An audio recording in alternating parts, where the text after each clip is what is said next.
Ahora le vamos a dar paso a la doctora Lida Ruiz, subdirectora de aprovechamiento de la UAS, quien nos hablará acerca del programa de reciclaje y aprovechamiento sostenible.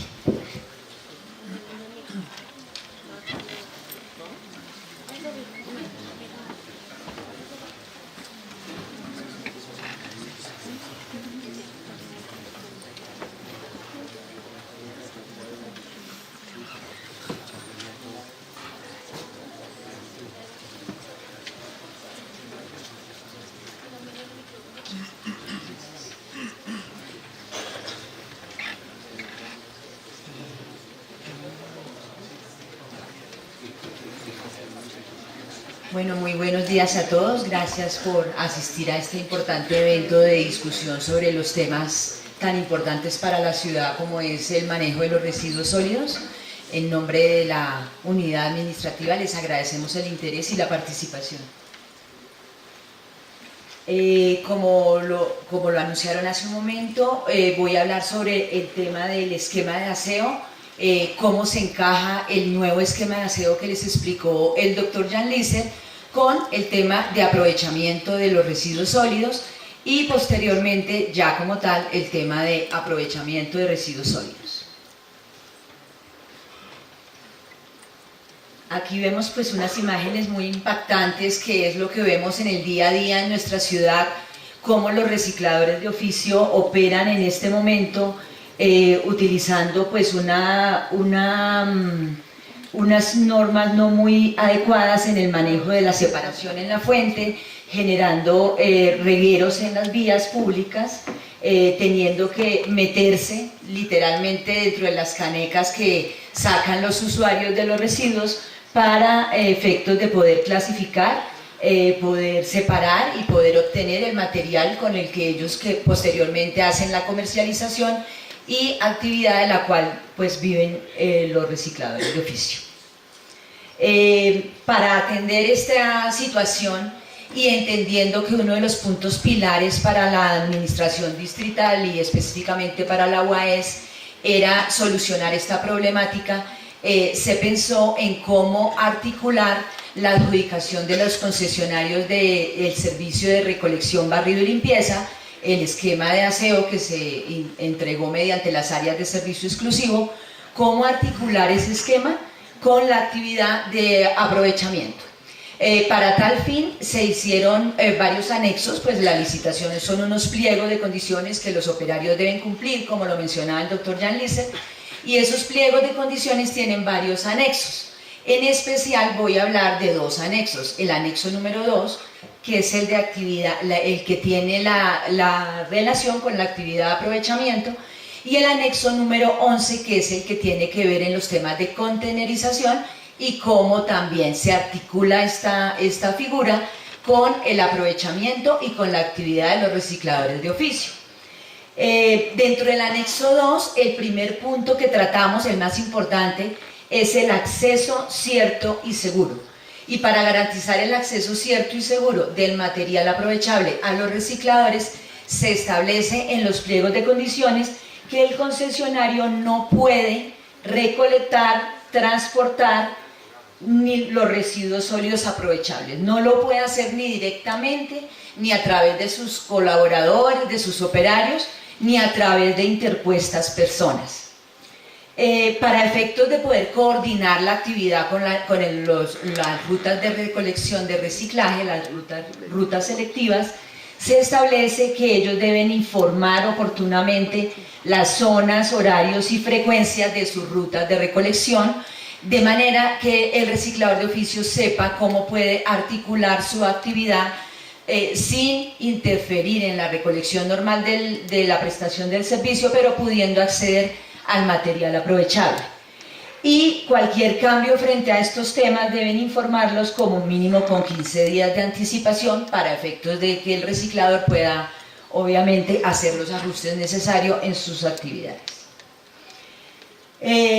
También deben estar pues publicadas las rutas en sus páginas web, no solamente para efectos del tema de aprovechamiento, sino pues también para efectos de los usuarios, que debemos saber en qué momento van a pasar a recogernos los residuos para efectos de que los saquemos oportunamente. La interventoría verificará que todo esto pues, se cumpla adecuadamente.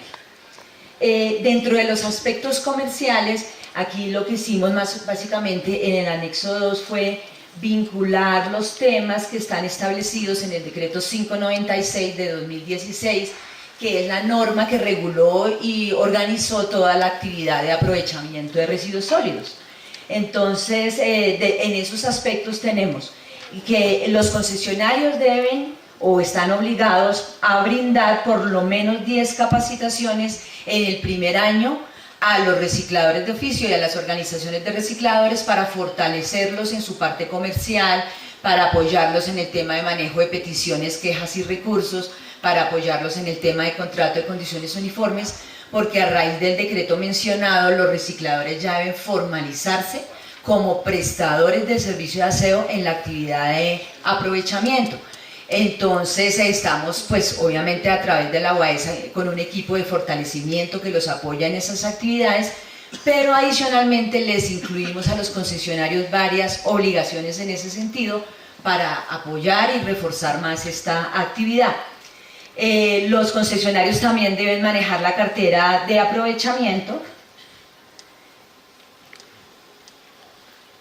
y deben también, perdón que se devolvió,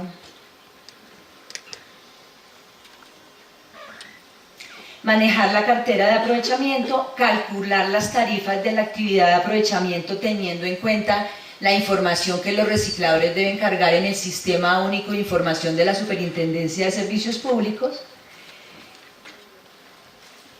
y deben facturar el servicio público de aseo incluyendo la actividad de aprovechamiento. Entonces, como les decía, esto es toda la normatividad que está alrededor de lo que hoy en día se maneja en términos comerciales en la actividad de aprovechamiento. Los recicladores se registran como prestadores, cargan la información de las toneladas aprovechadas en el Sistema Único de Información de la Superintendencia de Servicios Públicos. Con base en esas toneladas aprovechadas, los concesionarios son los encargados de calcular la tarifa. La tarifa va a tener un componente de aprovechamiento y en el componente comercial de la tarifa de aseo va a haber un porcentaje que se reconoce en los municipios en donde se haga la actividad de comercialización. Y los recicladores reciben ambas partes, el componente de aprovechamiento y el componente de la parte comercial. Todo esto lo debe hacer los concesionarios, lo debe hacer por ley, pero nosotros además se lo ratificamos y se lo enfatizamos en los pliegos de condiciones, y tenemos pues por supuesto a la interventoría pendientes de la implementación de esta facturación, recaudo y traslado de manera permanente para que se cumpla de acuerdo a la normatividad vigente. Otra obligación que ellos tienen es recoger los rechazos de las estaciones de clasificación y aprovechamiento sin costo alguno para el prestador de aprovechamiento. Como ustedes saben, tenemos bastantes estaciones de clasificación en el distrito, tenemos algunas que digamos con costos del distrito tenemos para los recicladores, pero las organizaciones también tienen las propias de ellos. Lo importante es que se trabaje de manera coordinada entre el concesionario y los recicladores para que los rechazos, es decir, el material que ellos ya sacan y que ya no les van a servir para aprovechar, los lleve el operador de recolección, barrido y limpieza sin ningún costo para la asociación o el reciclador. En el tema de la remuneración de aprovechamiento, ya lo comenté, los recaudos de las toneladas efectivamente aprovechadas, los costos de la comercialización de la actividad de aprovechamiento, y también tienen unas obligaciones con relación a las campañas de sensibilización, el tema que estaban tocando ustedes ahora. La unidad viene trabajando permanentemente, como lo comentábamos, tenemos un equipo de gestores sociales, un equipo pedagógico, un equipo de fortalecimiento, y todos ellos trabajan permanentemente en la sensibilización para los temas de separación en la fuente, de dignificación de la labor del reciclador. Pero adicionalmente les colocamos a los concesionarios dentro de sus obligaciones apoyar también en esta labor, hacer campañas de sensibilización de separación en la fuente, del reconocimiento del reciclador en su labor como parte de la comunidad, y de este tercer punto es muy importante, la prohibición de exigir contraprestación al reciclador por el material aprovechable. Para el ciudadano es un residuo sólido, es un tema de cómo me desencarto, pero cuando ven que entonces puede tener algún valor, entonces ahí sí le quieren cobrar al reciclador. Entonces es sensibilizarlos para que le entreguen el material al reciclador sin cobrarles ni dinero ni ninguna contraprestación. No es que usted me limpia el chud a cambio de que yo le dé mi material aprovechable, no. Ellos deben tener sus servicios generales para que les aseen las zonas en donde depositan los residuos sólidos. Las acciones de la UAES, brevemente lo comento, dentro del plan de fortalecimiento y el plan de acciones afirmativas en favor de la población recicladora, la UAES, a través pues, precisamente de la Subdirección de Aprovechamiento, tenemos un equipo de personas que, como les comento, trabajan permanentemente en el tema, gestores sociales que trabajan con los recicladores, los facilitadores que trabajan con las organizaciones de recicladores. Tenemos 14 bodegas, una propia y 13 alquiladas, en las cuales cubrimos todos los costos. Nosotros cubrimos servicios generales, les colocamos internet, vigilancia, etcétera, y se las entregamos a ellos para que puedan adelantar su labor. Son las ECAS, Estaciones de Clasificación y Aprovechamiento. Les estamos en este momento implementando un programa. Acabamos de recibir la primera entrega de nuestro contrato de uniformes e impermeables para entregárselos a la población recicladora. Tenemos el equipo de gestores y el equipo de fortalecimiento. Entonces ahora les voy a hablar específicamente del tema ya de aprovechamiento directamente. En lo que queda de la administración distrital, el propósito es hacer énfasis en este tema y trabajar de manera muy intensa para lograr los objetivos que les voy a comentar. En el plan de desarrollo quedó establecido que íbamos a adelantar nuestro programa de reciclaje y aprovechamiento sostenible. Es un programa que venimos adelantando, estamos haciendo labores interinstitucionales, es decir, no solamente la UAES, sino todos los actores de tanto el distrito como particulares y los mismos recicladores en un trabajo en conjunto y en cooperación, porque pues, el aprovechamiento y el reciclaje es un problema de todos. Tenemos nuestro proyecto Reciclar Transforma. Tenemos específicamente un punto muy interesante, y es que hemos trabajado en una prueba piloto con 5 centros comerciales para trabajar un tema en las plazoletas de comida, que ustedes saben que es donde se genera bastante residuos sólidos, para efectos de incentivar a la gente, enseñarle cómo es el tema de la separación adecuada de los residuos. Pero pues el proyecto de Reciclar Transforma está compuesto por muchas más temas que les voy a mostrar a continuación. Entonces, tenemos unos principios básicos que queremos tener siempre en cuenta para el diseño de nuestro programa y para poder trabajar en miras a sacarlo adelante. El primer principio: el reciclador es el centro, es lo más importante en nuestro programa, porque el reciclaje es para el reciclador. Eso es también importante, hay que sensibilizar a la ciudadanía, hay que repetirlo. El reciclaje es para el reciclador porque es la primera acción concreta que podemos lograr para efectos de poder que funcionen adecuadamente, que operen adecuadamente y que no se generen los inconvenientes que les mostraba en las fotos iniciales.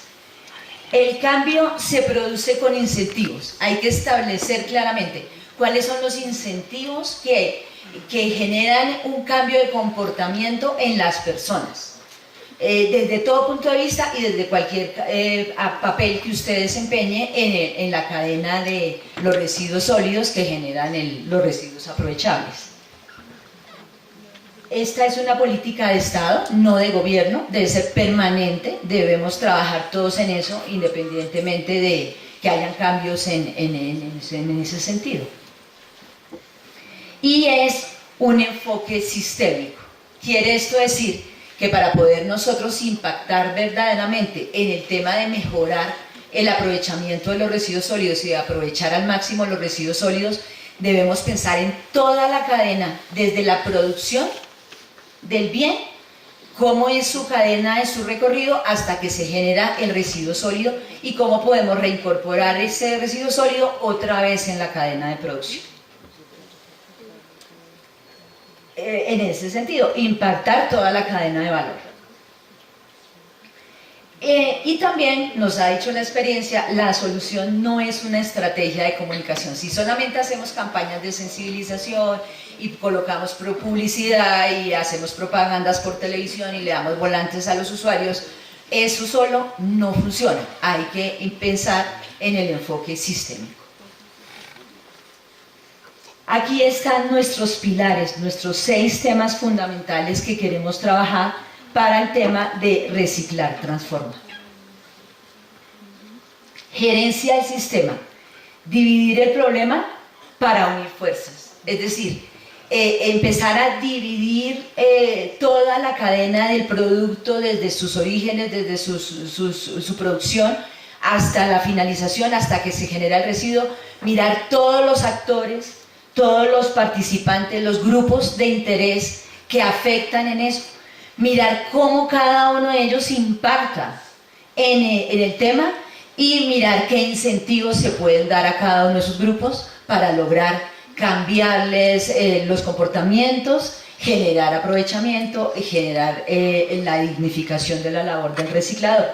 La UAE sola no puede reducir el material aprovechable que llega al relleno. ¿De quién depende? De todos los actores del sistema. La cultura de la separación en la fuente, como decíamos, cambio de comportamiento en la ciudadanía y en los grandes generadores, y qué acciones pues entonces se pueden hacer visibles o invisibles que generen ese cambio del comportamiento y cultural frente al aprovechamiento y frente a la separación de los residuos. La dignificación de la labor del reciclador. El reciclador pues obviamente es el actor más relevante en este proceso y ahí tenemos una política de aseo que se centra en los, digamos, siempre se ha manejado una política que se centra en los residuos. No queremos que se centre en los residuos, queremos que se centre en los recicladores de oficio. ¿Cómo hacer visible esa importancia del rol del reciclador? Entonces es acercar a la ciudadanía con imágenes y de manera física en la realidad a nuestros recicladores de oficio.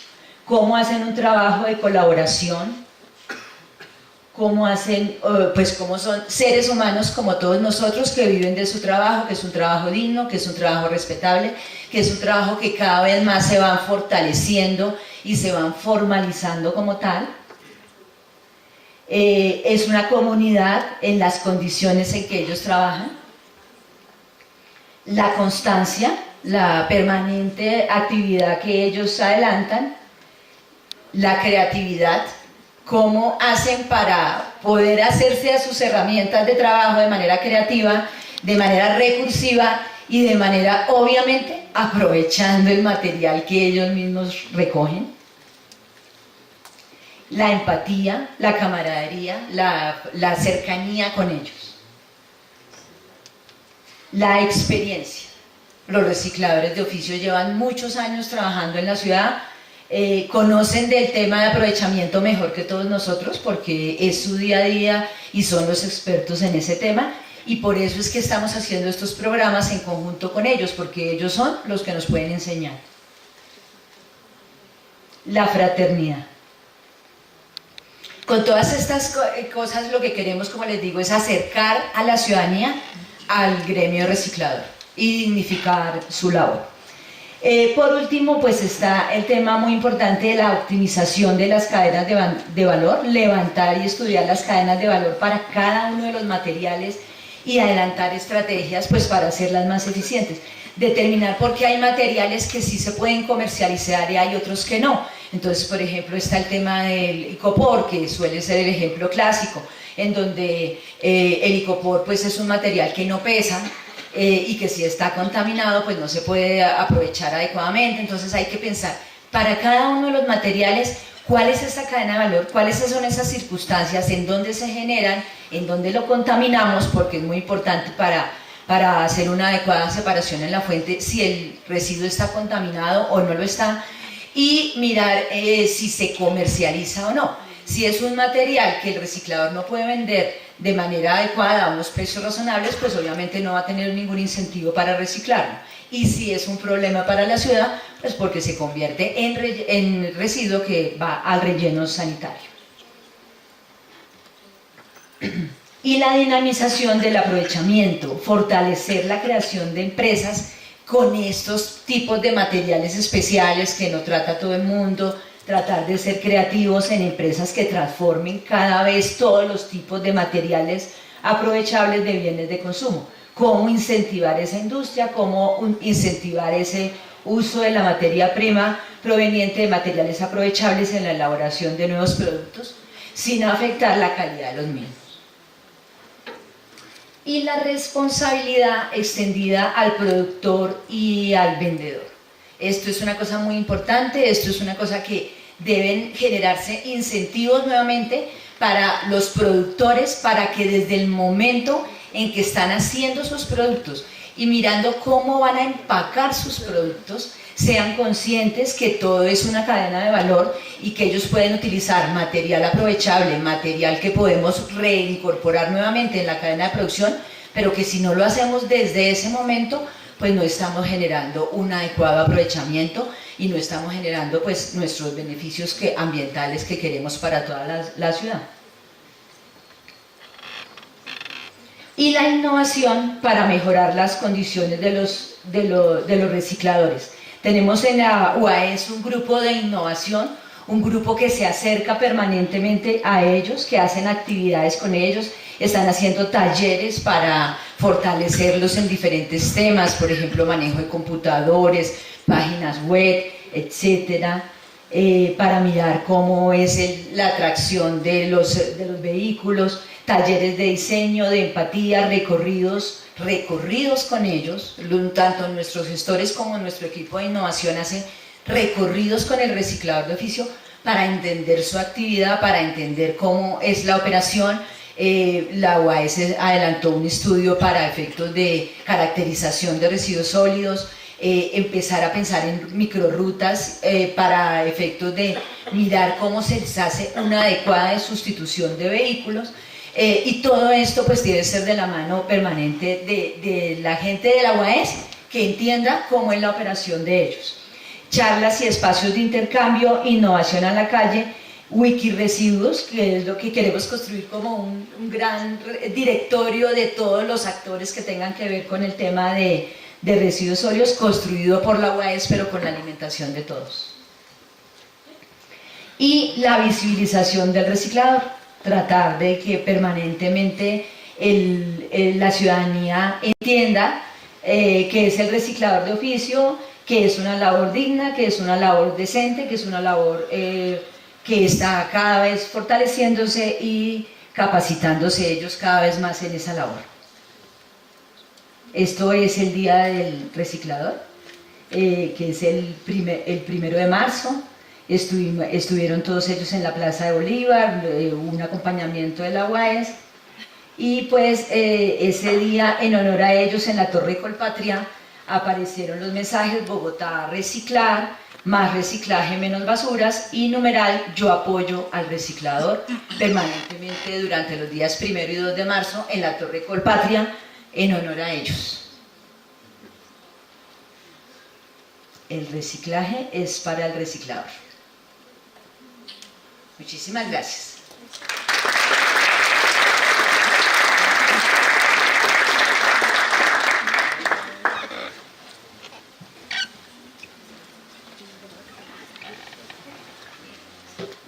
Muchas gracias, doctora Lidia. Ahora vamos a tener un espacio, un coffee break. Volveremos a las 11:30. Les cuento que la siguiente jornada va a ser una jornada mucho más participativa en la que ustedes están involucrados, de manera que los invitamos a tomarnos un café y nos encontramos acá en 20 minuticos. Gracias. Nuevamente por su presencia. Vamos a dar inicio a este segundo momento. A continuación, el doctor Iván Darío Gómez, gerente general de GEAMBI, GEA Ambiental, realizará su intervención. Iván Darío Gómez es economista de la Universidad de Antioquia, consultor y asesor en temas medioambientales y de desarrollo agropecuario, experto en desarrollo catastral y gestión predial con amplia experiencia en levantamiento de información geoespacial. Fue director del Instituto Geográfico Agustín Codazzi y en la actualidad se desempeña como gerente general de GEA Ambiental SAS.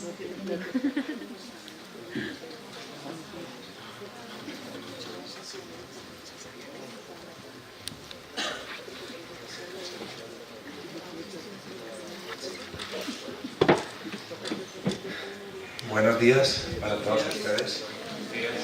Para mí es un placer estar en el recinto de la Universidad Pública. También soy egresado de la Universidad Pública, que es un honor. Y me han dado unos minutitos para que hablemos un poco sobre la ocupación del territorio.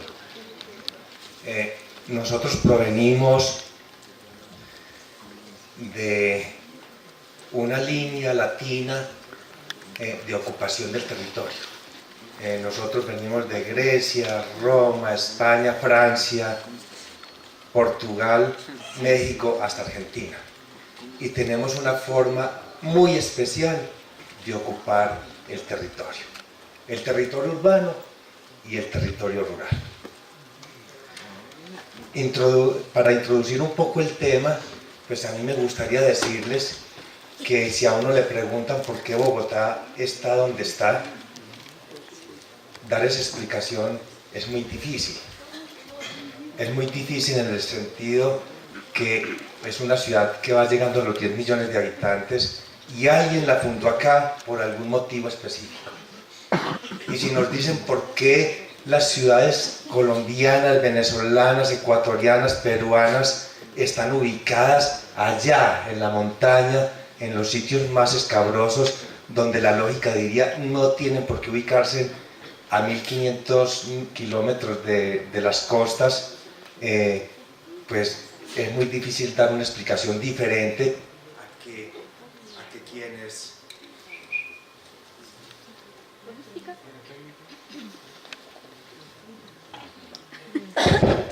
Listo. Muy diferente a que quienes fundaron esas poblaciones tenían intereses muy específicos. Y en el caso de Colombia y de estos países suramericanos y centroamericanos, pues los españoles, quienes nos conquistaron, venían detrás de un tema muy específico y eran los minerales, específicamente el oro. Entonces, por eso nuestras ciudades, Manizales, Pereira, están en unos sitios que uno dice muy lindos, paisajísticamente los mejores, pero están en unas zonas muy complicadas. Pues cuando uno habla de ocupación del territorio, tiene que preguntarse por qué los diferentes usos que hay sobre esas tierras urbanas y sobre esas tierras rurales están allí. Y alguien en el pasado tomó una decisión, en muchos casos acertada, en otros casos desacertada, o simplemente las condiciones los llevaron a ese tipo de situaciones. ¿Y por qué les estoy contando esto? Porque uno tiene que partir de realidades en el territorio. Nuestro país tiene departamentos, 32 departamentos, 1101 municipios. Y de los 1101 municipios, el 80% no son viables ni territorialmente ni económicamente. Son municipios que se crearon con otros principios y otras necesidades muy diferentes.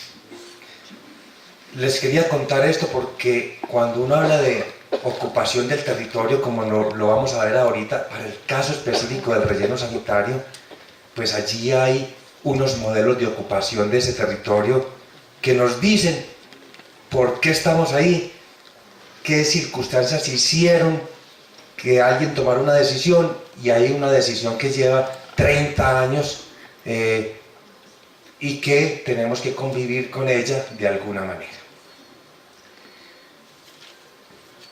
Bogotá, para ir cerrando un poquitito, pues sí, lo ubicaron en un sitio de los mejores del país, con el mejor paisaje, las tierras más buenas de todo el territorio colombiano son de tipo 2, y recordemos que las tierras van de tipo 1 a 8, siendo las 1 de la mejor calidad y las 8 aquellas que nos sirven para temas agropecuarios, para ser muy concreto.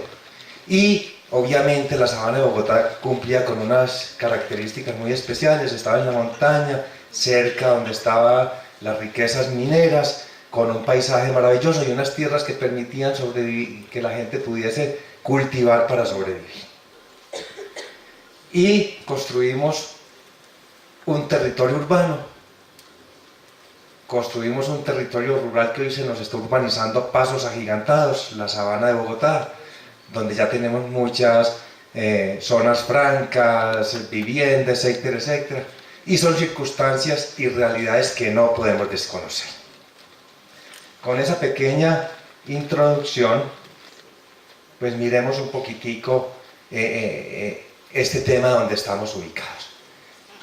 El relleno sanitario, alguien hace 30, en el 84, 88 tomó una decisión y dijo, allí es donde vamos a ubicar el relleno sanitario, y de ahí para acá se han venido dando una serie de circunstancias. Cuando se tomó la decisión, habían X variables, había una población asentada, habían unas condiciones ambientales X, Y, Z, y hoy, años después, en el 2018, pues tenemos una serie de asentamientos urbanos y rurales. Urbanos, con esa población de Ciudad Bolívar y de Usme, que crece en asentamientos humanos, en asentamientos industriales, en procesos mineros, procesos industriales, y muchos de ellos son procesos que impactan el medio ambiente e impactan la sociedad que habita en ese territorio. Por eso, alrededor del relleno sanitario, pues han habido muchos desarrollos sociales, políticos, económicos, ambientales a través de todos estos años, y hoy tenemos una realidad que ustedes conocen muy bien y que la Unidad Administrativa Especial de Servicios Públicos conoce, quiere entender mucho más para poder tomar buenas decisiones hacia el futuro. Para poder entender un territorio en un momento específico, se requiere una sinergia entre dos actores muy importantes. El actor público que toma decisiones públicas y el actor más importante, que es el que vive en el territorio, ocupa el territorio, que es la comunidad, y en las diferentes relaciones económicas. El relleno sanitario ha pasado por muchas decisiones a través del tiempo, desde el momento en que dieron los permisos de operación, con sus planes de manejo ambiental en su momento, planes de manejo ambiental donde se dieron las obligatoriedades a cumplir por parte de todos los actores, de los actores públicos y de la comunidad también. Y posteriormente, pues, en diferentes momentos históricos se han tomado otras decisiones, incluso hasta el punto de tener un plan de gestión social para mitigar el impacto del relleno sanitario sobre la comunidad, sobre la sociedad, y poder mitigar los impactos ambientales que ese proyecto o ese proceso productivo causa sobre el medio ambiente. Ese plan de gestión social tiene unos frentes de trabajo definidos, que se han venido cumpliendo de alguna manera bien, o deficitarios en algunos casos específicos. Lo cierto del caso es que el relleno sanitario está ubicado en ese sitio y no es desconocido para nadie, es una realidad. Es una realidad que tiene que ver con el área que está ocupando, esos 596 hectáreas, que está a 5 kilómetros en la vía hacia el llano, y que adicionalmente pues tiene todo ese asentamiento humano que es Usme, y tiene esa localidad que es Ciudad Bolívar, y el relleno sanitario está ubicado en la zona rural. Eso no es una información nueva, todos lo sabemos, ustedes lo viven, que muchos de ustedes habitan en la zona, que son personas jóvenes, estudiantes, y que comienzan a ver con algún criterio específico ese territorio.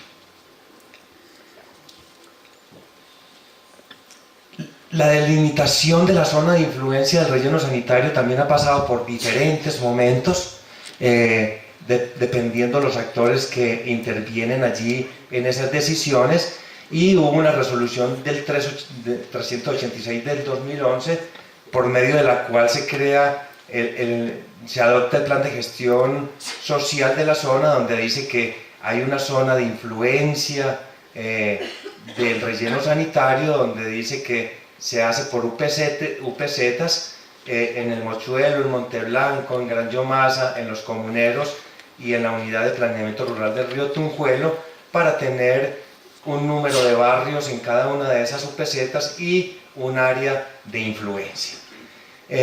Una decisión en su momento que se ha venido evaluando a través del tiempo. Inicialmente esa zona de influencia pues nos muestra un relleno sanitario con una zona de influencia que es la cuenca del río Tunjuelo, y que lo recorre desde sus nacimientos hasta el final, a pesar de que la influencia del relleno sanitario como tal no va hasta las partes más altas. No tiene lógica que uno piense en ese tipo de situaciones. Posteriormente,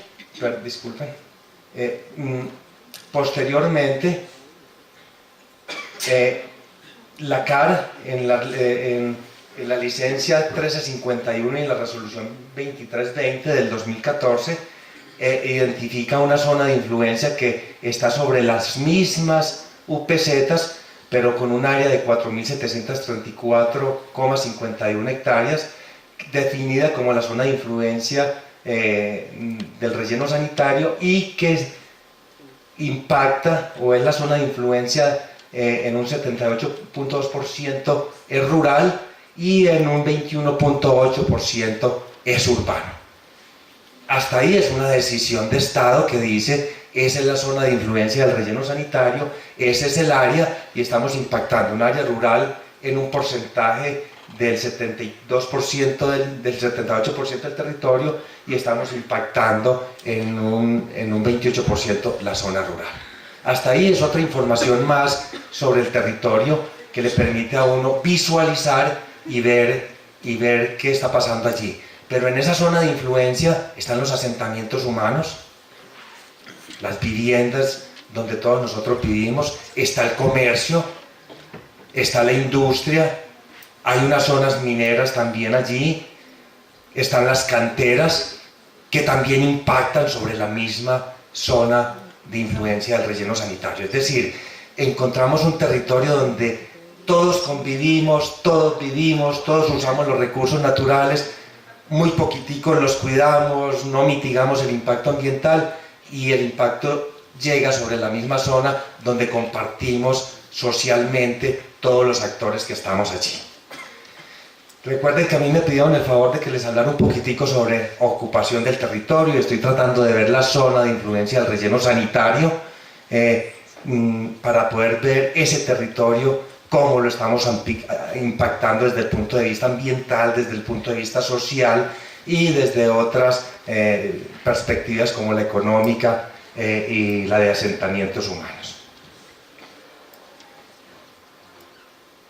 Si uno quiere entender un territorio con mayor detalle, esta es la zona de influencia que de paso alguien tomó una decisión en ese entonces, y no nos importa quién, fue la CAR, pues no nos importa qué persona, ni en qué gobierno, ni nada, sino fue una decisión que es una realidad en el territorio. Es una zona de influencia que es un perfecto cuadrado. ¿Y será que la naturaleza se comporta como un cuadrado? Respuesta: no. La naturaleza tiene curvas de nivel, corrientes de agua, sitios arcifíneos, las partes más altas, las partes más bajas por donde corre el agua, donde hay pendientes mayores de 45. Sin embargo, esa es una zona de influencia del relleno sanitario que la pintaron como un cuadradito, y es una variable más. Hacia el futuro uno puede pensar de una manera diferente, pero digamos que es una variable más para poder ordenar un territorio. Ese territorio de influencia del relleno sanitario tiene unas características bien especiales que yo, con una información que estamos levantando con base en la información que tiene el distrito y otras entidades del Estado del Orden Nacional y local, distrital y local, pues hemos venido levantando una serie de información que es muy importante conocerla para poder tener elementos para la toma de decisiones. Y les quiero mostrar de alguna manera. Lotes en esa zona de influencia son 27.011 lotes, y estoy hablando de lotes, no estoy hablando de predios. Un lote es algo que está definido por cercas y que tienen un documento jurídico legal definido, una escritura, o que no la tienen, pero la tradición ha mostrado que es un lote. De eso hay 27.011 lotes, de los cuales 25.000 son urbanos. Primera información clave: el mayor número de lotes son urbanos, y tenemos 1.290 lotes rurales, con unos porcentajes. El 89% de esos lotes están en Usme, obviamente porque tiene todos estos lotes urbanos, y en Ciudad Bolívar está el 10.7% de esos lotes. Un poco haciendo un resumen, en Usme el área promedio de los lotes urbanos es de 285 metros cuadrados. Ese es el tamaño de los lotes promedio en Usme. Y en Ciudad Bolívar el promedio son 218 metros cuadrados en lo que tiene que ver con lo urbano. En Usme en 1.267 manzanas, y en Ciudad Bolívar en 112 manzanas. Y el relleno sanitario está localizado en su totalidad en Ciudad Bolívar. ¿Por qué les estoy contando esto? Porque uno también tiene que saber realmente y territorialmente cuál es el reto que tenemos para ordenar, a partir de lo que tenemos hoy, el territorio, cómo visionar hacia el futuro, hacia dónde queremos ir, hacia dónde queremos crecer, cómo incrementamos los problemas o cómo mitigamos esos problemas de futuro, que es básicamente lo que estamos tratando de hacer. En la zona rural también quería comentarles que el promedio de lotes rurales en Usme es de 2 hectáreas, en Ciudad Bolívar de 4 hectáreas, y están distribuidos en estos tamaños: menores de 5 hectáreas en Usme, entre 5 y 1 hectárea 63 lotes, y así sucesivamente hasta llegar a lotes de más de 10 hectáreas, que solamente hay 5 en el caso de Usme, y en el caso de Ciudad Bolívar, pues mayores de 10 hectáreas hay 65, y están distribuidos de esta manera. Pero lo importante sabemos que son en la totalidad del territorio de influencia del relleno sanitario, las poblaciones están asentadas fundamentalmente en la zona urbana. Sigamos, por favor. Visualmente no se alcanza a ver mucho por ser una proyección, pero lo que sí es importante es que si tenemos el relleno sanitario, que es este polígono que ya lo hemos trajinado hoy muchas veces ustedes en el pasado, sabemos que la población en un alto porcentaje está sentada sobre Usme, que es esto rosadito, y que el relleno está ubicado en la zona rural básicamente de Ciudad Bolívar, y que obviamente hay una influencia social sobre las poblaciones asentadas.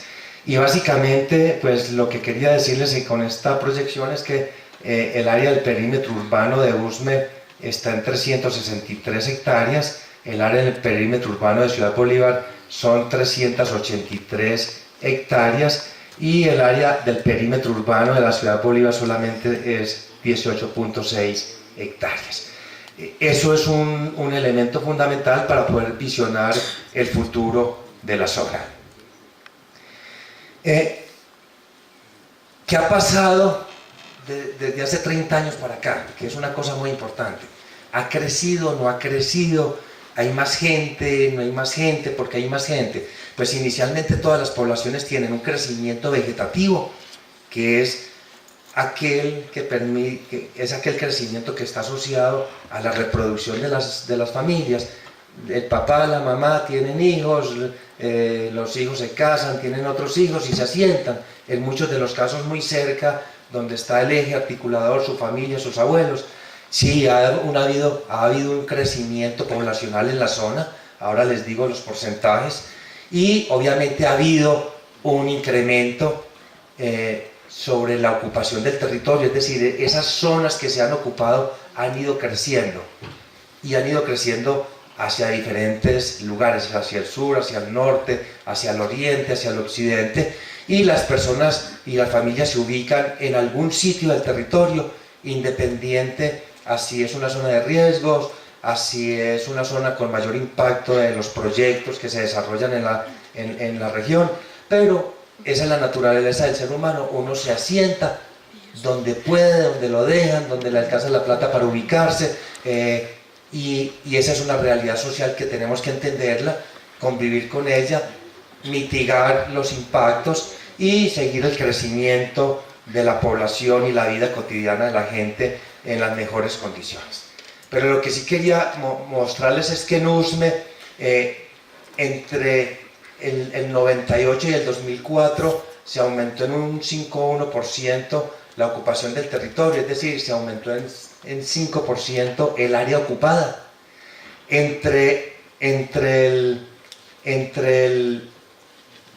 2004 y el 2016 se incrementó en 16% el área ocupada, y en la totalidad del periodo que va del 98 al 2016 creció un 21% el territorio ocupado, es decir, lo que no le ganamos, entre comillas, a la naturaleza o a la explotación minera que dejó de ser minería y nos asentamos en esa zona.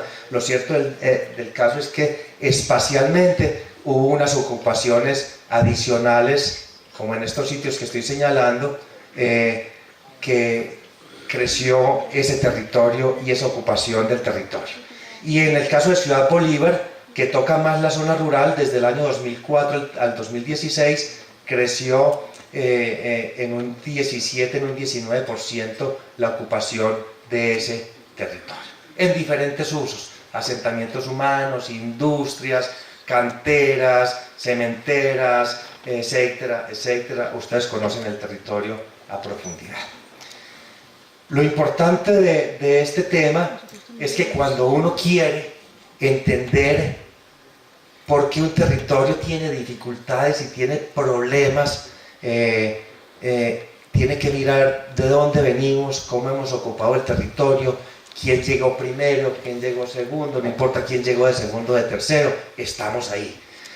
Hacemos un corte para poder decir, ahora con este diagnóstico, qué queremos ser hacia el futuro. Y hay algunos temas que me parece que son importantes. Esa área, la población, en el área de influencia del relleno sanitario, en ese cuadrado que les mostré, hoy más o menos por unas proyecciones que hemos realizado con base en aquellas metodologías que se utilizan para el cálculo de la población, pensamos que deben haber aproximadamente 189.000 habitantes. Por allá en el 2008 deberían haber unos 128.000, hemos crecido en número de personas allí como un 32%, y lo vamos a medir con un poco más de precisión, y el censo de población que se está realizando seguramente nos va a dar información con mucho más detalle. En la localidad de Usme se ubica aproximadamente el 90% de los lotes y del área de influencia del relleno sanitario, y en consecuencia el 90% de la población. Sin embargo, el relleno sanitario está en jurisdicción de Ciudad Bolívar, pero el impacto está más cerca de Usme. En la localidad de Usme se encuentra localizado el 92% de los predios, y esto es muy importante. Una cosa es lote, y predio es aquello que define una construcción específica o que tiene un propietario específico. Y recordemos, que la ocupación del territorio en esta zona de influencia en estos 30 años ha sido formal, mucho. La gente hereda y tiene una escritura, o las familias compran y tienen una escritura, o las familias en un lote que tenían construyen un edificio de 3 pisos y parten el piso 1, el 2, el 3 para el nieto, el hijo, el abuelo, no importa, son predios. Lo que sí ha habido es una desagregación, un fraccionamiento de la propiedad inmueble en el territorio, en esas ocupaciones formales, pero también ha habido y hay ocupaciones informales de familias que llegan y han estado ocupando un territorio sin título y que son objeto de formalización hacia el futuro, en fin. Pero lo que sí es cierto es que el 32.3% de los predios rurales y el 94% de los predios son urbanos, el 32% son rurales y el 94% son urbanos. Esa es la estructura de la tenencia de la tierra en ese territorio, eso es ocupación. De las 4.734 hectáreas que constituyen el área de influencia del relleno, el 31% hace parte de alguno de los componentes de la estructura ecológica principal, para hablar un poquitico del tema ambiental, que tiene que ver con la cuenca alta del río Bogotá, en estas áreas, áreas protegidas distritales en 460 hectáreas, el corredor ecológico de la Ronda en 218 hectáreas y el corredor de restauración en 95 hectáreas. De una u otra manera estamos ocupando esas áreas ecológicas, o las familias, o las industrias, o las canteras, de una manera regular o irregular. Respuesta: sí, pero es parte del inventario. ¿Por qué les estoy contando este asunto? Porque a mí me parece que la unidad está haciendo 2 cosas fundamentales. Una es que hubo un diagnóstico en el pasado que tomó una fotografía del territorio, y hoy está tratando de ver cuál es la fotografía de hoy para saber cuál es la dimensión de las diferentes actividades que hay que realizar para convivir en ese territorio, los diferentes usos. Y uno de los usos era el relleno sanitario, que no lo había mencionado. Y 2, que me parece fundamental lo que está sucediendo, es que tenga esta serie de reuniones con la comunidad y fundamentalmente con los estudiantes, con los jóvenes, porque es que el futuro no es de los viejos en la región, el futuro es de la gente joven. Quienes van a vivir allí por muchos más años son ustedes, y la unidad quiere hacer ese trabajo de visión, del diagnóstico de lo que está pasando hoy, conjuntamente con los jóvenes, con los universitarios, con los que está apoyando la unidad en sus diferentes carreras, con la gente líder de la región, y adicionalmente no solamente diagnosticar cuál es el problema, sino que se pueda visionar qué es lo que hay que hacer hacia el futuro y construir conjuntamente un plan de gestión social que surja de ustedes, con la ayuda de la Unidad Administrativa Especial de Servicios Públicos y con la ayuda de algunas personas que saben de este tema de ordenamiento del territorio. ¿Y para qué? Para sincerar el plan de gestión social, porque uno tiene que tener clave 2 cosas. Primero, ¿cuál es la problemática? Segundo, ¿cómo se puede mitigar o solucionar? Y tercero, ¿quién lo tiene que hacer? Parte de la solución está en cabeza de las comunidades. Otro está en cabeza de la administración pública distrital, porque tiene que cumplir con funciones misionales. Y no es únicamente responsabilidad de la unidad, sino de muchos otros actores. Los problemas de salud no tiene por qué solucionarlos la unidad. Los problemas de educación no tiene por qué solucionarlos la unidad. Los problemas de transporte y de movilidad son responsabilidad de las administraciones municipales. Pero lo que sí podemos hacer en conjunto es visionar, dimensionar conjuntamente y hacerles propuestas al distrito para que él distribuya las cargas en los diferentes temas entre las diferentes entidades públicas del orden local, distrital, regional y, por qué no, algunas nacionales que podrían estar trabajando allí.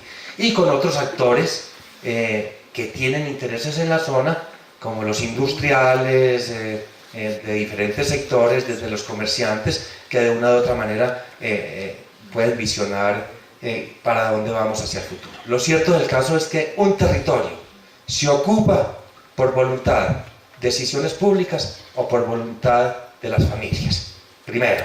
Segundo, la ocupación del territorio siempre trae impactos sociales, económicos y ambientales. ¿Se puede mitigar? Sí. ¿Hasta qué porcentaje? Veamos.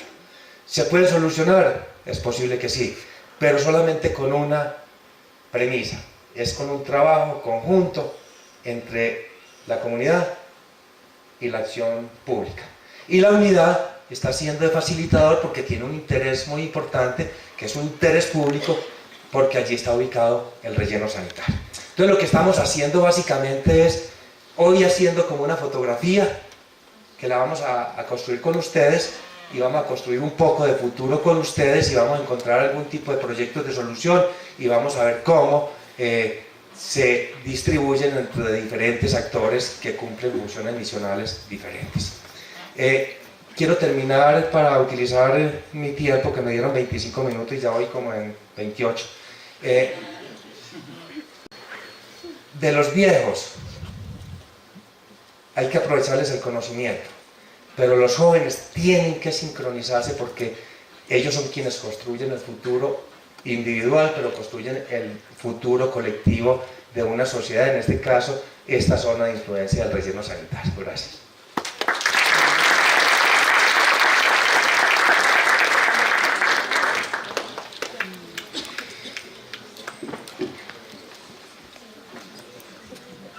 Gracias, doctor Gómez.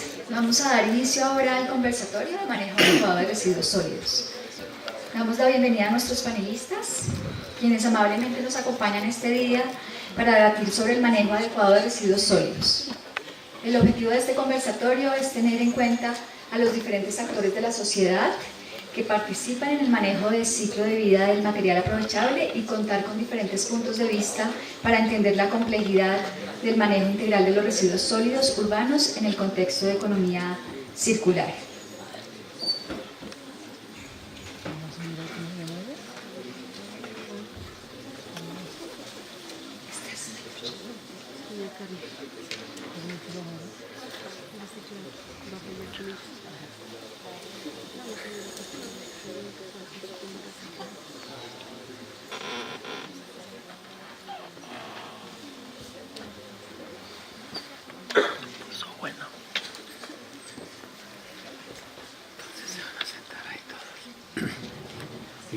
Hoy nos acompaña Daniel Mitchell, presidente ejecutivo Acoplásticos, licenciado en Economía de la Universidad Carlos III de Madrid, economista de la Universidad de los Andes, máster en Econometría y Economía Matemática de London School of Economics, exsecretario del Ministerio de Defensa Nacional, fue asesor de la Dirección de Presupuesto Público del Ministerio de Hacienda y Crédito Público y de la Dirección General del Departamento Nacional de Planeación.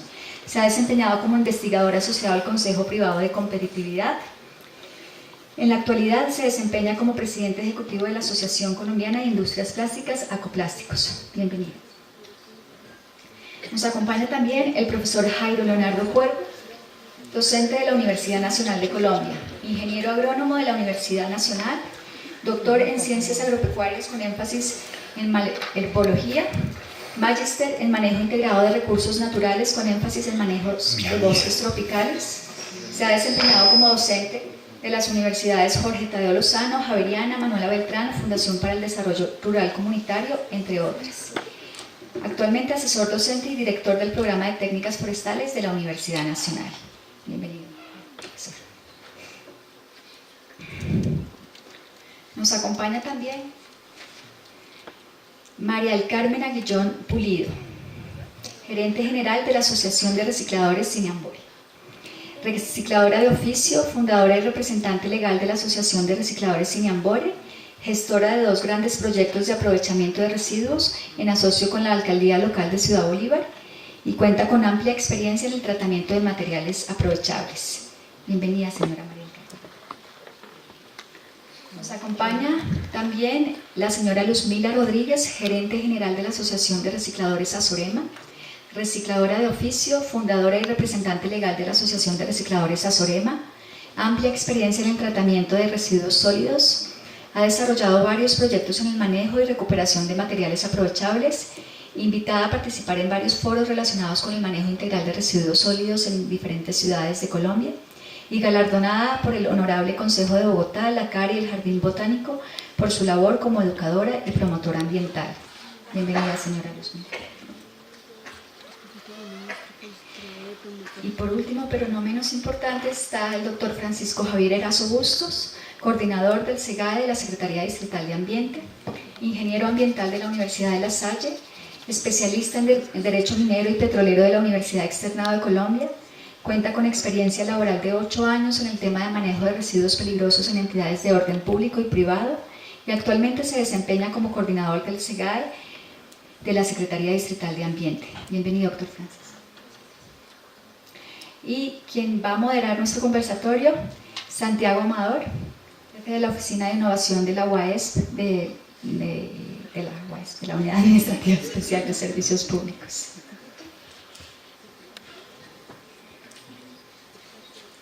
¿Listos? Y ya está, la silla para mí. Yo, Sada Mahmoud, también del equipo de gestión social de la Unidad Administrativa.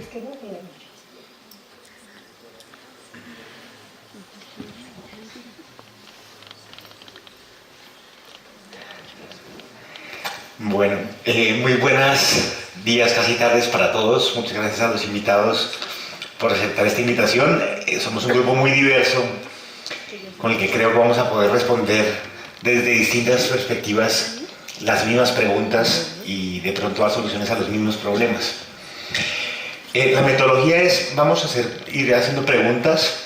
En la primera, por favor, hablen un poco de quiénes son, digamos, si vuelven y se presentan para que la gente vuelva y los ubique de por qué están aquí en el panel.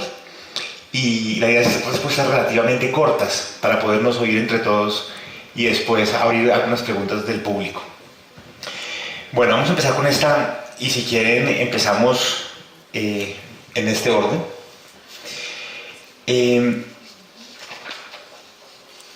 Listo. La primera pregunta que queríamos saber es, desde su perspectiva, desde lo que ustedes hacen, desde las entidades que representan, ¿cuál es el papel que ustedes juegan tanto para un adecuado manejo de los residuos sólidos? Porque esto no es un tema solo del Estado, ni de quien recoge la basura, ni del relleno, sino de toda la sociedad y todos los estamentos de la sociedad. Entonces, ¿cuál es el papel que juegan ustedes y las entidades que ustedes representan en el buen manejo de los residuos sólidos y muy concretamente en el aprovechamiento de esos residuos sólidos para que poco a poco logremos que muy poco del material llegue al relleno sanitario?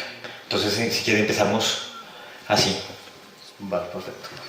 Muy buenos días, pues les agradezco la invitación a la UAES por participar en estos foros, pues que es algo importante y también pues darle información a ustedes como estudiantes y que conozcan cómo se hace por medio de las entidades y de las personas o los actores que participan directamente en el aprovechamiento de los residuos sólidos en la ciudad. Y pues me presento, yo me llamo Francisco Erazo, soy el coordinador del Grupo de Gestión de Residuos Peligrosos y Especiales de la Secretaría Distrital de Ambiente, de la Subdirección de Urbanismo y Gestión Ambiental Empresarial. Pues principalmente lo que hace la Secretaría Distrital de Ambiente para el manejo de residuos peligrosos pues es el seguimiento y control a los establecimientos que generan ese tipo de residuos en la ciudad.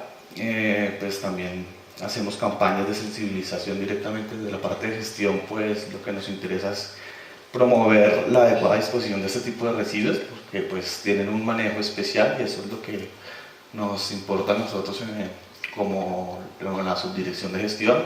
Pues contamos con varias campañas que hacemos dentro de la subdirección. Acompañamos a la otra subdirección que es la del control para hacer pues el seguimiento y el control de todos los residuos que se generan en todos los establecimientos. Y pues tengo un grupo de 10 personas que cada una pues tiene un objetivo específico que es que tenemos a cargo, que es por cada una corriente los residuos que se generan, los residuos peligrosos como son los residuos de aparatos electrónicos, pilas, baterías, plomo ácido, y todos esos tipos de residuos. Ellos se encargan pues de hacer acompañamiento tanto a las entidades públicas como a los sectores de vivienda para hacer una adecuada disposición de los residuos. Hacemos capacitaciones y pues muchas campañas para promover esto. Perfecto, ahorita vamos a volver con el tema de residuos peligrosos. Doña Luzmila. Muy buenos días, doy muchas gracias por tenernos aquí en este espacio de la universidad, ya que los recicladores habían sido como mirados de otra manera. Nos sentimos ahora muy orgullosos de que hemos avanzado mucho gracias a las entidades del gobierno. Estamos con la unidad administrativa, estamos con la superintendencia y el Ministerio de Vivienda y la Alcaldía Mayor, en la que nos apoyan en todo este trabajo que venimos realizando en todas las localidades de Bogotá y de todo Colombia, porque nosotros somos una partecita de lo que debemos de hacer en la nación. Pero ¿cuál es el papel concretamente de los recicladores en este manejo? ¿Cuál es su relevancia? En este momento nosotros los recicladores estamos ayudándole a toda la ciudadanía a recoger el material reciclable que generan. ¿Cómo? Ya a través de tantas capacitaciones y de tanta cosa que han dado, nosotros estamos recogiendo en todas partes la bolsa blanca. ¿Por qué recogemos esta bolsa blanca? Porque allí depositan todos los materiales reciclables generados por toda la ciudadanía. Buenos días. Buenos días. Mi nombre es María Artemida Guillón. Préndelo. No, ahora sí. Mi nombre es María Artemida Guillón. Yo soy habitante de la zona de influencia del relleno, vivo en Mochuelo Bajo. Estamos nosotros, somos vecinos del relleno sanitario. Desde que tengo uso de razón, siempre hemos, digamos, vivido de la informalidad, del reciclaje y la venta. Empecé a trabajar en Mochuelo Alto porque pues, nosotros somos los directamente como afectados de la parte negativa del relleno, pero nosotros no queremos ser parte del problema, sino de la solución. Entonces nosotros sabemos que con un granito de arena que pongamos nosotros, ayudamos pues, a la solución del problema. ¿Cuál es la parte como importante de nosotros? Es hacer la sensibilización, digamos, al usuario casa a casa, voz a voz, para que poco a poco nos vayamos involucrando, porque el problema, como yo le decía en mi proyecto, es de todos, no solamente de los recicladores, sino de todos. Entonces, esa es la gran comisión de nosotros, la sensibilización. Yo quería hacer como una connotación, algo relevante.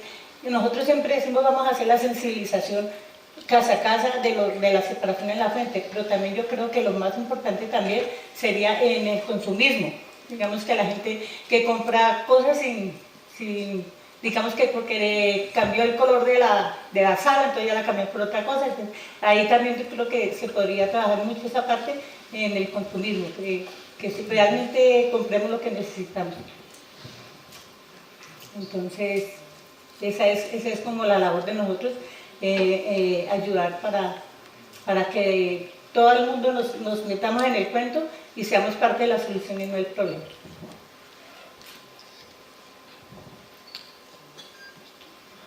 Listo. Buenas tardes, soy Javier Cuervo, soy docente de la Facultad de Ciencias Agrarias de la Universidad Nacional. Estoy yo encargado de la parte orgánica en la facultad, me encargo de la parte de investigación y producción en áreas orgánicas. La universidad viene trabajando en un programa ambiental sobre el manejo de los residuos sólidos, es bastante importante. Se tiene realmente un área bien amplia, porque es la ciudad universitaria, donde se generan gran cantidad de residuos. Es una ciudad pequeña, donde más o menos tenemos una población flotante de 40.000 personas que generan gran cantidad de residuos. Entonces se tiene un programa bastante interesante el manejo de esos residuos. Hay capacitaciones, hay reuniones que se hacen formales con las diferentes facultades para ver cómo se están llevando los residuos. Se hacen campañas para la mejora del manejo de estos residuos.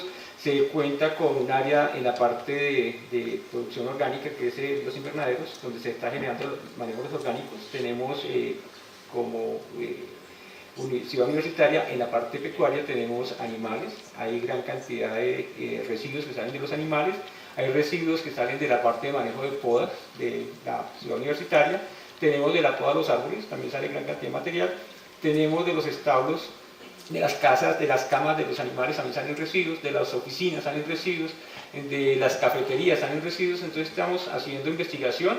El papel de la universidad en este momento pues es la investigación, a través de la investigación realmente buscar soluciones a algunos problemas de esos residuos y tratar de llevar a través de la extensión realmente ese conocimiento. Entonces hacemos investigación, extensión y docencia, que es la importancia. Entonces tratar de llevar realmente conocimiento a los estudiantes y también a las personas que estén necesitando de este conocimiento. Gracias. Muy buenas tardes, mi nombre es Daniel Mitchell, vengo en representación de Acoplásticos. Muchas gracias a la UAS por esta invitación y un saludo especial a los colegas del panel. Acoplásticos es la asociación gremial que representa en Colombia a las industrias petroquímico-plásticas y en tal virtud y entendiendo que los artículos plásticos son quizás los productos o materiales que representan el reto o uno de los retos más grandes en cuanto a la gestión de residuos, pues evidentemente como industria tenemos un papel bastante importante que viene desde la producción o fabricación sostenible, luego el ecodiseño de los productos. También tenemos una responsabilidad en educar a la población en cuanto a la separación de los residuos. Posteriormente, cuando vamos cerrando el ciclo, el uso de materias primas que vengan de procesos de reciclaje, promover la recuperación, el reciclaje, en fin. Dentro de los artículos plásticos que tenemos, pues el reto es bastante grande y la industria tiene un rol preponderante que se tiene que articular adecuadamente con las instancias públicas y con la ciudadanía. 2 minutos o 2 segundos simplemente para ilustrar esos retos que tienen los artículos plásticos. Uno, cuando habla de productos plásticos, piensa en la bolsa y los pitillos, pero realmente son muchos más. Tenemos empaques, envases, tenemos productos que están en los hospitales, que son residuos peligrosos que tienen un manejo diferente. Tenemos artículos que están, por ejemplo, en la construcción, eso tiene una gestión de residuos diferente. Tenemos artículos en el sector automotriz, tenemos productos plásticos en la agricultura, producto institucional, mesas, sillas, en fin. Es una gama bastante amplia de productos que forman parte de la industria plástica, entonces el reto es bastante grande y la industria evidentemente tiene un rol bien importante. Perfecto. Bueno, teniendo en cuenta estas actividades y el papel que ustedes juegan dentro del tema de manejo de residuos, ¿cuáles son las principales problemáticas a las que se ven enfrentados en el momento de realizar su actividad? Bueno, pues prácticamente lo que más se nota en esto es la falta de conocimiento de las personas del manejo de los residuos, la clasificación de los residuos, a veces hasta entidades, la responsabilidad que tienen las entidades con el manejo de los mismos residuos. En el caso de nosotros pues es el manejo de los residuos peligrosos, que es el que tenemos a cargo y es más como el desconocimiento de la normatividad y también la falta de conciencia de las personas y de los generadores directamente de los residuos y de qué se debe hacer para la disposición o la adecuada aprovechamiento que se le pueden hacer a estos tipos de residuos.